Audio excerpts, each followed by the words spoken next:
taking you closer than ever before. This series unveils the secret lives of some of Southern Africa's beautiful and elusive birdlife by getting up close and personal and observing them in their natural habitats.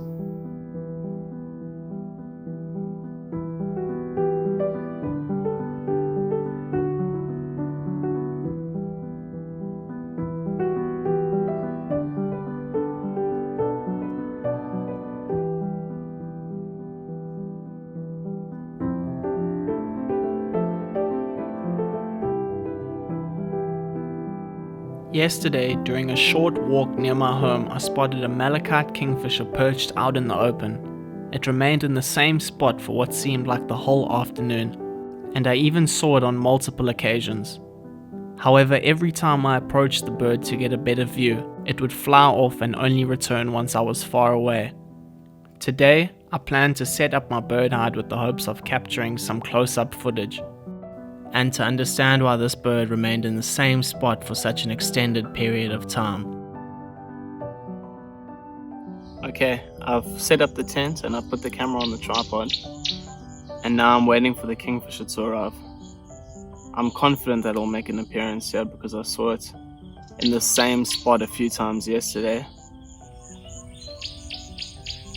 While I was walking here, I saw a scaly-throated honeyguide just perched out in the open. Sat so nicely and preened itself, and I haven't seen much footage of a scaly-throated honeyguide before, so it's so lucky that it sat still for me while I filmed it. And I managed to get some decent footage as well.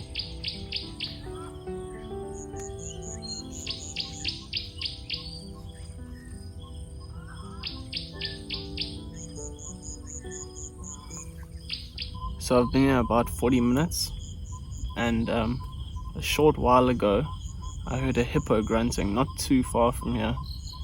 Behind these bushes there's a big lake which has plenty of hippo and crocodiles, so that's also why the kingfisher's in this area.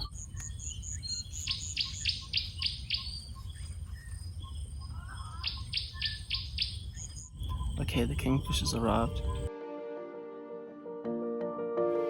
The Malachite Kingfisher is a small, vibrant bird renowned for its striking plumage and exceptional fishing skills. Typically, it can be seen near bodies of water, as it relies on fish as its primary source of food. I can't tell if this is a male or female Malachite Kingfisher because they both look exactly the same.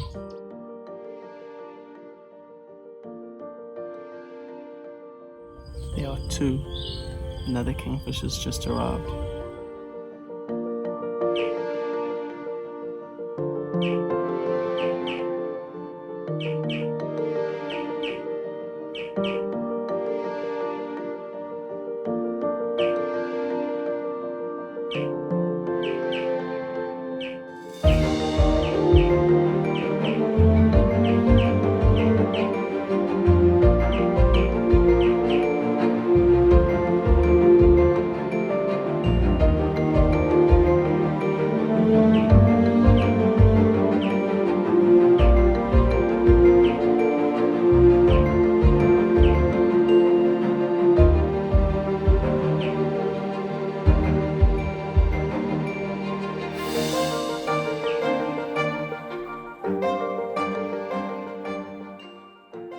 As a courtship behavior, the male Malachite Kingfisher brings food to the female, which not only provides sustenance to the female, but also serves as a display of the male's ability to provide for both the female and their offspring.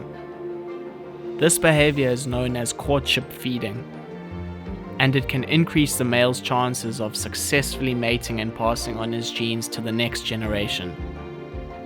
Often this feeding occurs on a perch near the nest site, which means that these two birds are likely to be nesting close by.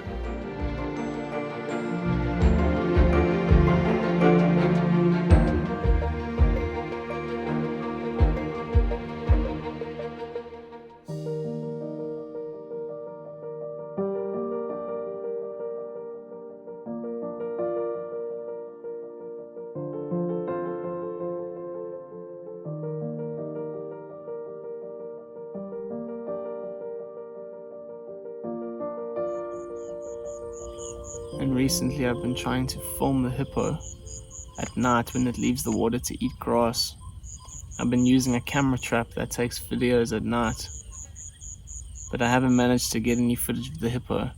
I've only filmed the other mammals that have come past, and most of them during the day.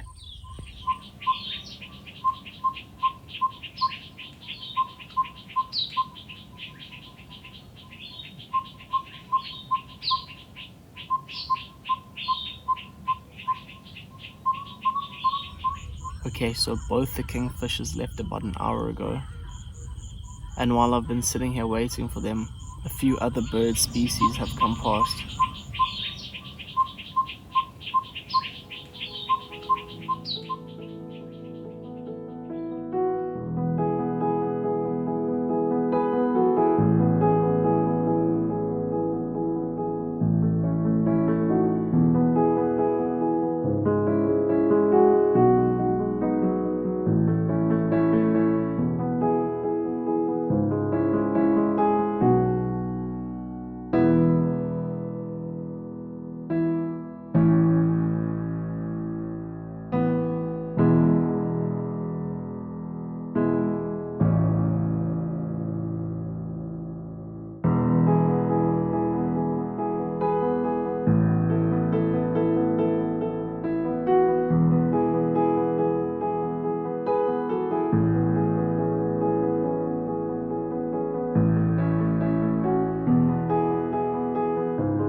Okay, one of the kingfishers is back. I think it's the female.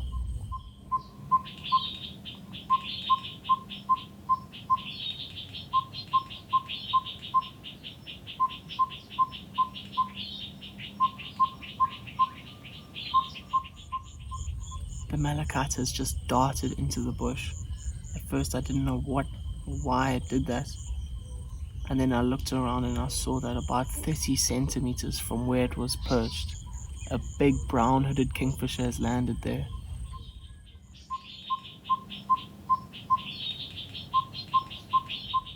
I wonder how long the brown-hooded's gonna be here, because the Malachite is clearly taking no chances. He's sitting far back in the bush. There's two birchals, cuckoos calling to each other. And the brown-hooded kingfisher doesn't fish like the Malachite. It eats small reptiles and insects.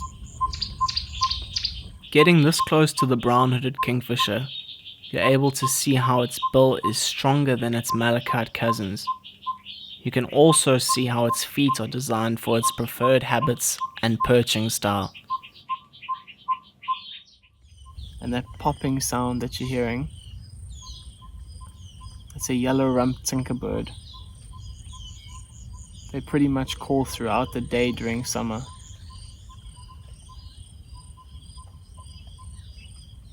And it's quite a common bird, so when the one bird stops and gets tired of calling, it's like the other one picks up where the other one finished off. So there's that constant popping noise.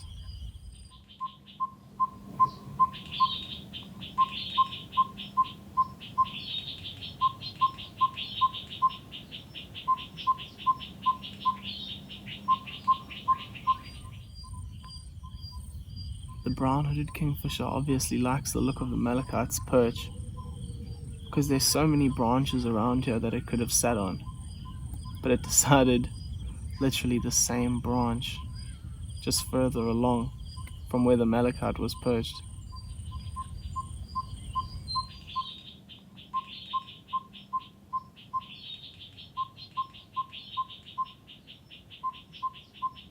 Okay, the brown-hooded's just left.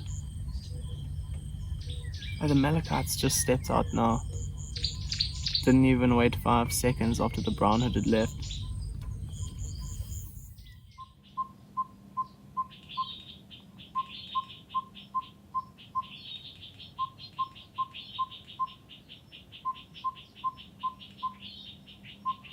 The Malachite has now perched so close. It's less than 4 meters away, I'm sure. I'm going to take a video on my phone so you can get an idea of just how close it is.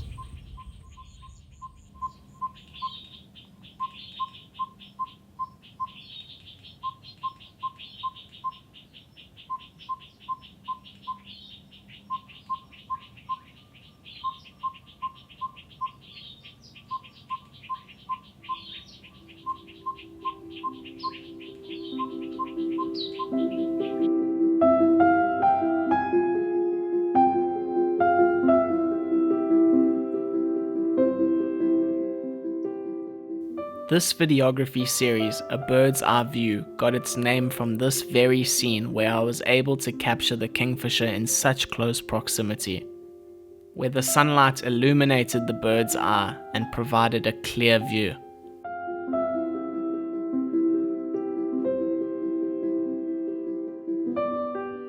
The Malachite Kingfisher's feet are proportionately large and well suited for its lifestyle. Its long digits, equipped with sharp claws, enable the bird to perch on branches and other objects that overhang water. Additionally, the bird's feet offer excellent traction, allowing it to grip slippery surfaces before and after diving for prey.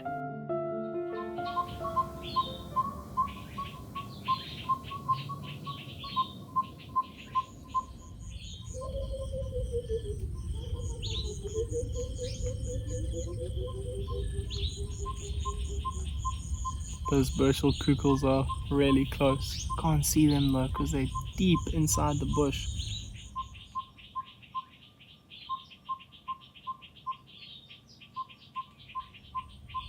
Just the one kingfisher is here. I'm guessing the male's gonna arrive any minute with a fish.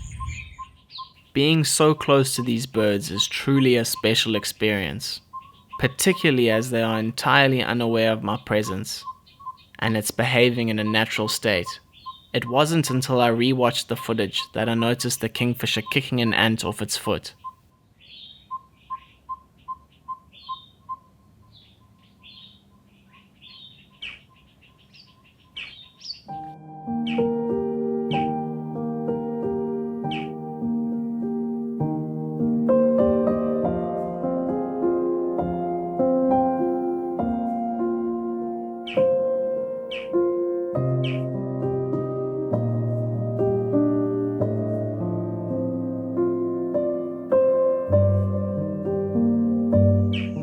The male bird would disappear and then return with a freshly caught fish to feed the female. This process would be repeated numerous times over the course of the next few hours. Prior to the feeding, the male and female would engage in a duet of high-pitched chirping.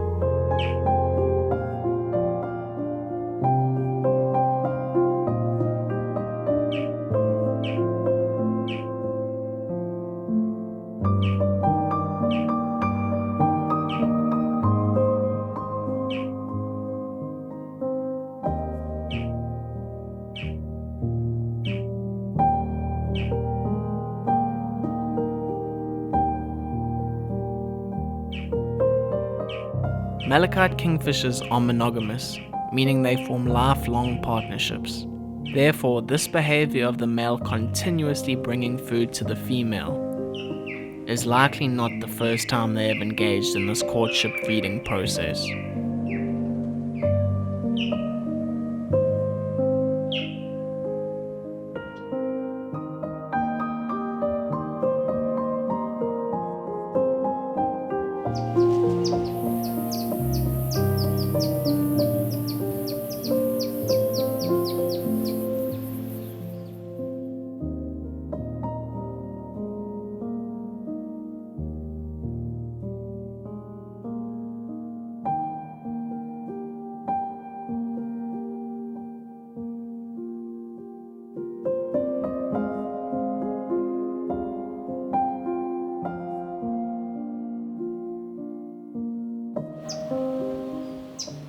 After the male Malachite Kingfisher brought a significant amount of fish to the female, the two birds mated once. However, when the male later returned with another fish, the female refused it. The two birds both shuffled from one end of the perch to the other, and the male was left holding the small fish in his bill.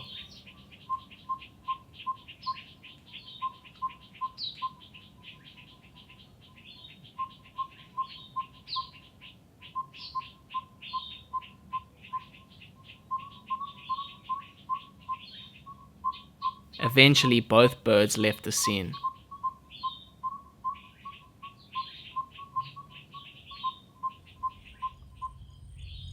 And now filming this, I'm using a lens with a fixed zoom length. I've filmed kingfishers before and I know that they have this general behavior of staying on the same perch. They're not like other forest birds which hop around in the bush and just don't stay still.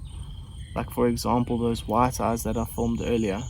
The kingfisher is going to remain stationary on the same perch. It's not going to sort of change its distance between you and your subject. Another thing I took into consideration is the size of the kingfisher. It's a really small bird, so it's not going to fill the entire frame.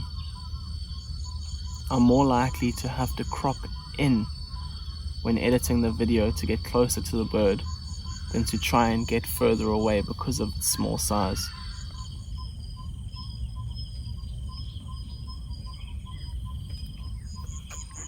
Alright, that's all I'm going to be filming today, guys. The kingfishers, they haven't been here for about half an hour and it's really starting to heat up. Thanks so much for watching the video. If you enjoyed it, like, subscribe. You can even let me know what you thought in the comments. Cheers.